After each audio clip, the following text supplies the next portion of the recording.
Hey, what's up? This is the, sorry, this is a shitty, another shitty camera, phone, video, but I honestly only record these on my phone and or, laptop, and I guess the front-facing camera of the cell phone is only 3 megapixels. If this were to be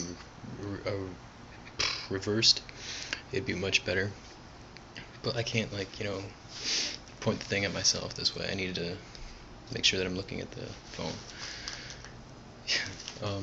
Found this good omen on the way out to shoot this video. There's this guy right here. Oh shit, I just scared him away. But there's these two toads that have come out to the porch. Oh shit, I'm stuck on this. Stuck in the cord. Unplugging. Is that gonna stop? No. Okay.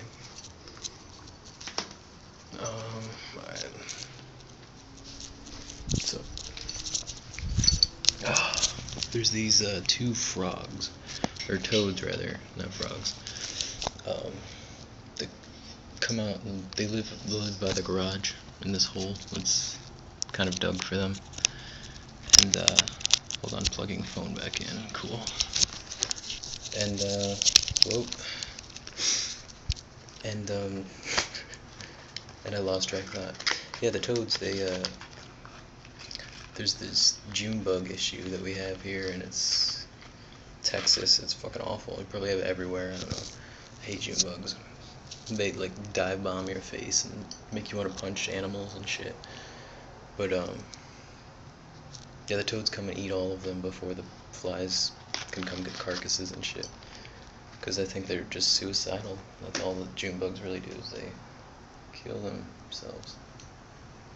We have some lizards and stuff, geckos, like up by the light. You can't see them, but they eat the bugs up there too. It's pretty sweet. It's like Darwinism on my back porch, if you choose to look for it. So, what the fuck? Oh, June bug. Point of today's video was to explain some of the references that I made in the Facebook status that I posted about my insanity, I guess.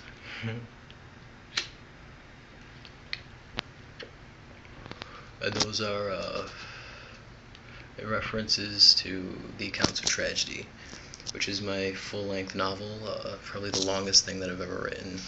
It's both size and time it's taken me to do.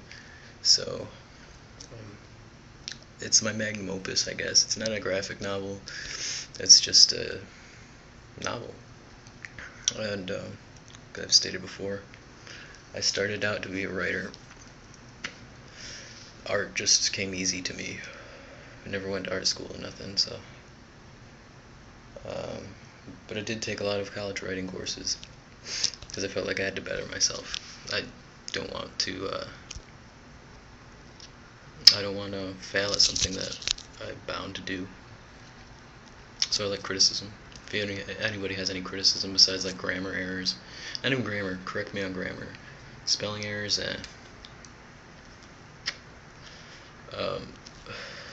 please do so. I learned that way. It's actually there's a project not in the works yet, but it's going to be shortly. As soon as I get some time freed up, I'm going to start writing a kind of a layman's terms, simplified version of some of Michael Ford's books. Personally, I was thinking Adversarial Light because that was the first one I ever read, but I was fortunate enough to spend a lot of time with Michael discussing everything, every question I had, I got to ask him. So to me, like, his early revisions of those books were kind of cryptic in some parts, kind of hard to follow if you didn't know what was going on. Like, I'd never done occult stuff before, and now look at me here with a sigil of Argol and Baphomet around my neck. But yeah, I'm going to translate everything. So like to avoid symbolism, like I've stated before, that confuses people, and they start thinking the wrong thing. Man, sometimes in these videos I feel like I came across this like quote book of President Bush, uh, George W. Bush, and they're fucking awful. I feel like I do some awful quotes sometimes. Not even quotes, just like I speak terribly, repeat myself, get horribly sidetracked. But at least I don't have a degree from Harvard like Bush. No, mine was through Cornell, but I didn't get a degree there. Not that rich. Sidetracked again. What the fuck? Yeah, rewriting one of his books to be published under Succubus Productions.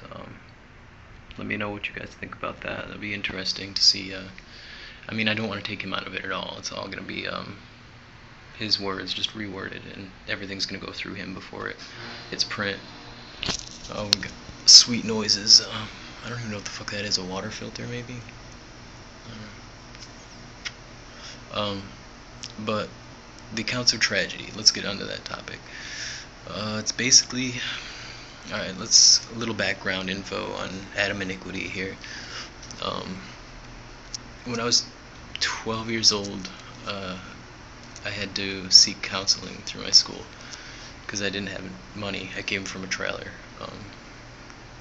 Humbly raised. I lived in a trailer until last year, and I loved every minute of it, but didn't have a lot of money.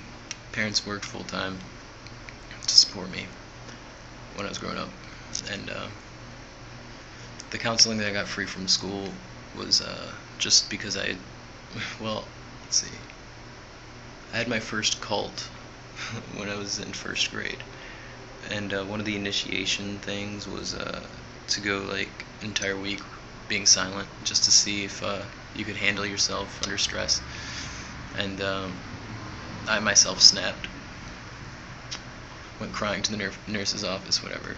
So they started seeking counseling through school, and then when I was 13, I think, 12, 13, I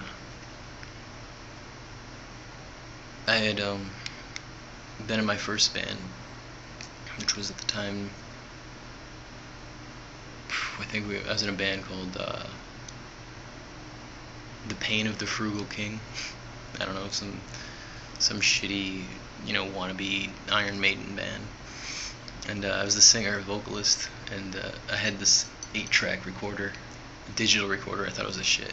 It's my first time using it, and I was told that, I used to black out and shit, but I would never remember it until I woke up and, holy shit, my hand's shaking. This is like a bad Cloverfield video. Anyway, I was recording vocals for a song, and I don't remember blacking out, but I guess I did. And the next morning, I had woke up with cuts all over my chest, and the record button was still flashing on the track. So I played it back, and what I found on the track was like something that freaked me out. So I showed my parents, and there's two voices. One was going by me, Adam, and the other one was Ezekiel. And Ezekiel pretty much just kept calling me a piece of shit, and telling me I was good for nothing, and everything that I did wrong in life was because of, holy shit, the toad's eating. Get him. Everything I did wrong was because of Adam, and it's kind of like a psychomachia, battle of good and evil going on in my head. So my parents, instantly being concerned and old school, brought me into the psychiatrist, and paid for one session where I had been diagnosed with a plethora of different things for a child. And they put me on some dopamine inhibitors, antipsychotics, and what would happen with those were I would be pretty much a vegetable all day because of the dopamine inhibitor. And then when I would go to sleep, it would run out of my system because I would take it in the morning. So by the end of the day, it's running out of my system. Go to bed, and it causes these crazy ass nightmares because all the dopamine would be released at once. And I'd have some crazy nightmares, and they were reoccurring too, but reoccurring in the sense that it was the same characters, different scenarios, which was really cool because it was like an endless fucking sitcom. Not a sitcom, but like a sci-fi. I don't know. And I thought they were really interesting. I liked nightmares back when I used to sleep. I prefer nightmares over dreams because that's what I like. I like symbolism and decay and all that shit. So I would get excited when I'd wake up from a nightmare, and I would have a pen, pad, paper by my bed. I'd wake up and I'd start writing everything that I could remember down. Before you know it, I've got this whole array, like a whole notebook full of storylines that I just had to piece together, And I'd been working on that since, well, writing the things down. I didn't start writing the book and thinking to compile them until like I was 18, and I'm 24 now, for those of you who don't know. And I've been busy with a lot of stuff: art, music, poetry, other writings. So I've just never finished it, but alright, finally to the topic. The gist of it is basically it's my life in a sci-fi kind of twist. And if you know me at all, which most of you probably don't, or know my background, my childhood, then you'd be able to pick up on it. And but the main character is a character that is supposed to portray me. His name's Tragedy Foe, spelled F-A-U-X, and he tries to do good. He's trying to find his place in the world, which is called the Glass, and the zone that he's in is called Everworld, and it's kind of like a settlement. The Glass is kind of like our world today, like the Earth, but it's just different. Things run differently, time's different. There's mutants, there's beasts, and there's witchcraft. It's kind of a sci-fi, but I guess I'll give you some background info because I haven't really released this to anybody. And if you want if you message me on Facebook or YouTube, leave a comment on either my Facebook post or my YouTube video, and just any sort of comment, saying that you want the copy. I will email you the first 30 pages of the book if you're interested. It'll give me feedback, and it will get you interested in what's to come in the near future.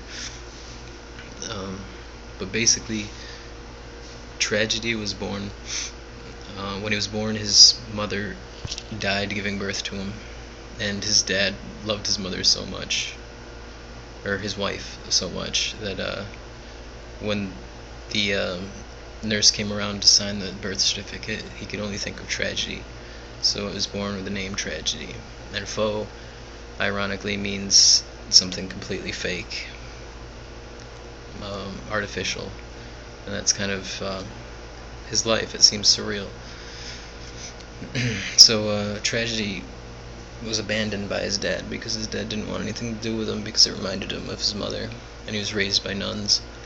And then the nuns were convinced, since he was rebellious, that he'd bear the mark of the beast, and they kicked him out too. So he was basically by himself his whole life.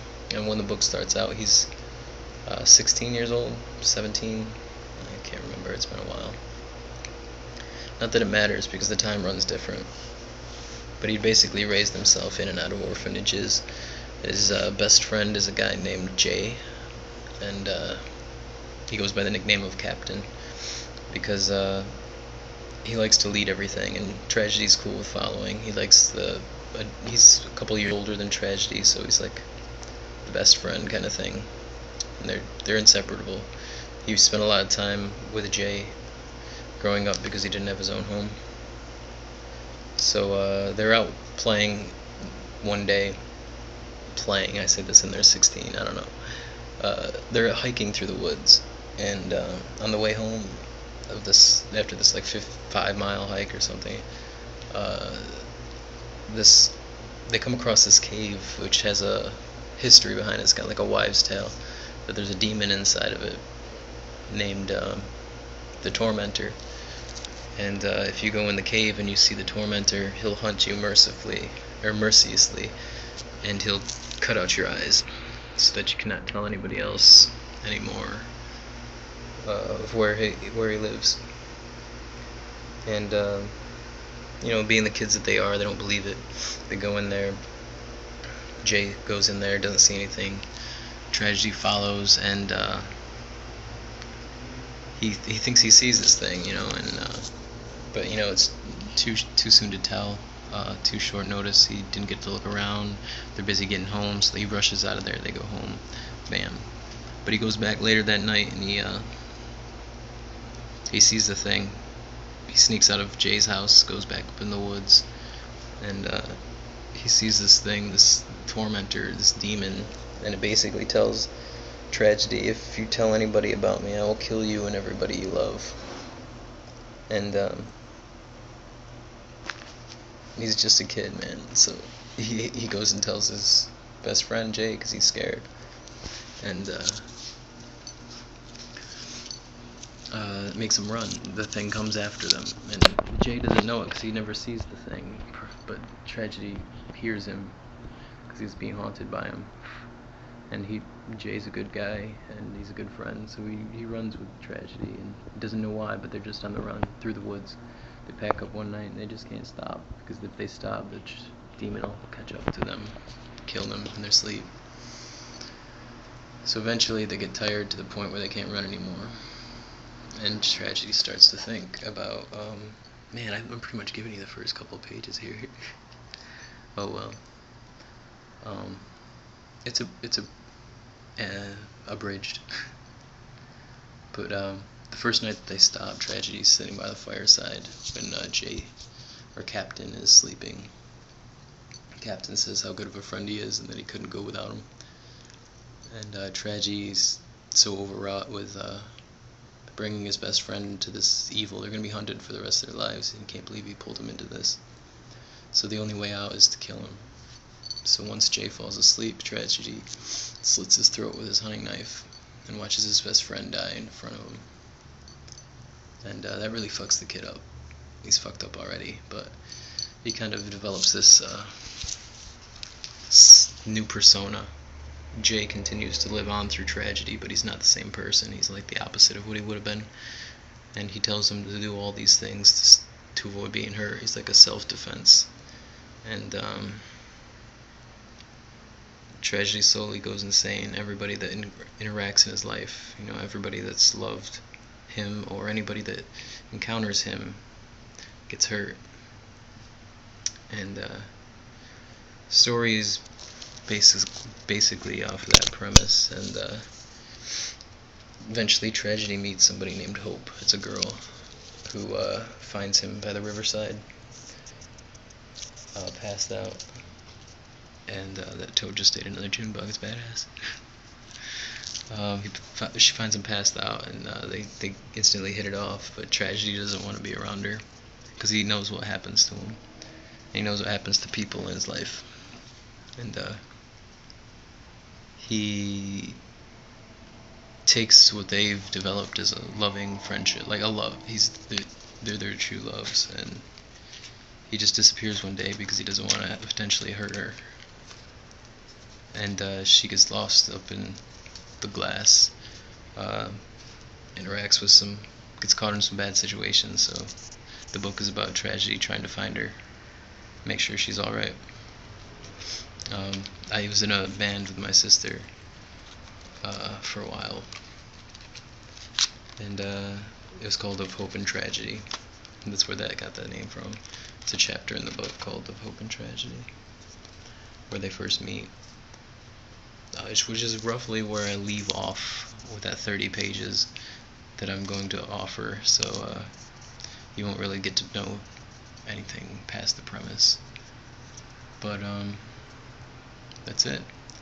It's existence of me being everything that's bad, and everybody that gets in my life gets hurt, and I try to ward people off. That's why I live by myself. I live with no friends, usually just my art, because it's true. I mean, every relationship I've ever been in has turned out horrible. It's usually me. It used to be me getting hurt, but I wouldn't go down so easy. I think almost every one of my exes had unfortunately cheated on me, but they had also unfortunately admitted themselves to the psych center shortly after.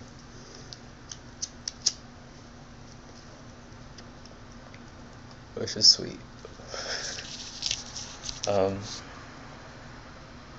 Yeah, the accounts of tragedy, good stuff. I guess this is about a 20-minute video, 21 minutes right now. I'm going to stop it so it's not too long of an upload for you guys, and I don't trail on about some emotional bullshit or scare the toad away or anything. The times are changing, man.